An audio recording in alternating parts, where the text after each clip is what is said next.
Subscribe कीजिए daily trending news channel को और बेल आइकन को दबाइए लेटेस्ट न्यूज सबसे पहले पाने के लिए।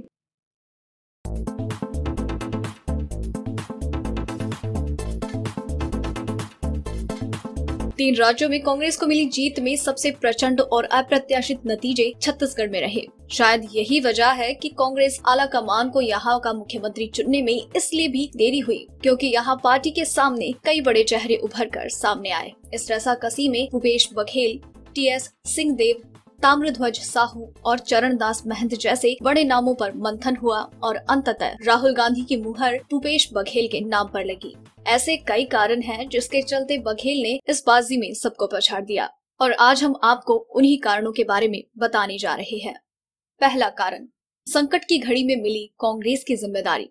छत्तीसगढ़ में कांग्रेस का 15 साल का वनवास अब खत्म हो चुका है। राज्य में कांग्रेस की लहर के आगे सत्ताधारी बीजेपी धराशायी हो गई। पार्टी की इस बड़ी जीत का श्रेय अगर किसी को ज्यादा है तो वो है प्रदेश कांग्रेस अध्यक्ष भूपेश बघेल। अपने आक्रामक तेवर के लिए पहचाने जाने वाले बघेल ने जब राज्य में पार्टी की कमान संभाली तो कांग्रेस कई मोर्चों पर संकट से जूझ रही थी। राज्य में कांग्रेस के पहले पंक्ति के नेता झीरम घाटी नक्सली हमलों में मारे जा चुके थे, जिसमें विद्याचरण शुक्ला, तत्कालीन प्रदेश अध्यक्ष नंद कुमार पटेल और महेंद्र कुमार मुख्य तौर पर शामिल थे। ऐसे में पार्टी में न सिर्फ नेतृत्व का संकट था बल्कि लगातार 3 चुनाव हार चुकी पार्टी हताश थी। दूसरा कारण, जोगी को किया बाहर, खुद संभाली कमान।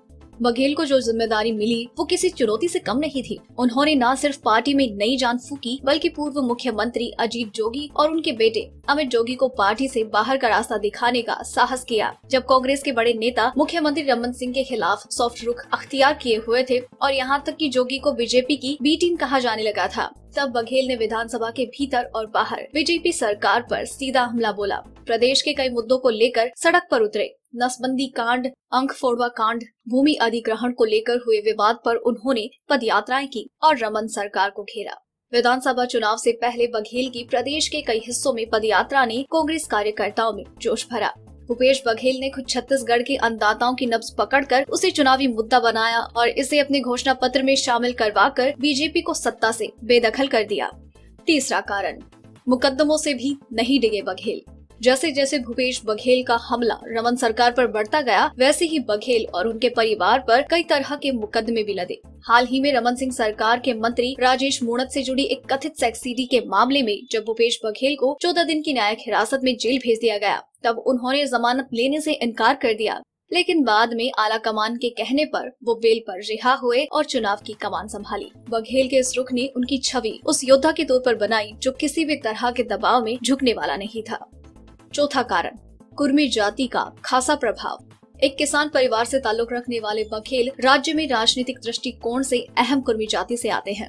कांग्रेस का प्रदर्शन भी छत्तीसगढ़ की ओबीसी बेल्ट में अच्छा खासा रहा है। मौजूदा सांसद और कांग्रेस के ओबीसी सेल के अध्यक्ष ताम्रध्वज साहू ने भी साहू समुदाय को कांग्रेस की तरफ लाने में अहम भूमिका निभाई। हालांकि कुर्मी समुदाय को भी नजरअंदाज नहीं किया जा सकता और बघेल साल 1993 से ही मानव कुर्मी क्षत्रिय समाज के संरक्षक रहे हैं। राज्य में कुर्मी और साहू समुदाय कुल आबादी का 36% है, जो किसी भी दल को जीत दिलाने के लिए काफी है।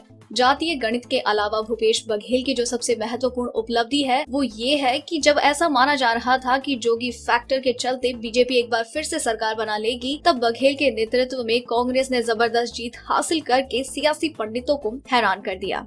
अगर आपको हमारी ये स्टोरी पसंद आई तो इसे लाइक करें और अपने व्यूज हमें कमेंट करके जरूर बताएं। डेली ट्रेंडिंग न्यूज की रिपोर्ट सब्सक्राइब करें हमारा चैनल ऐसी ही लेटेस्ट और इंटरेस्टिंग न्यूज के लिए।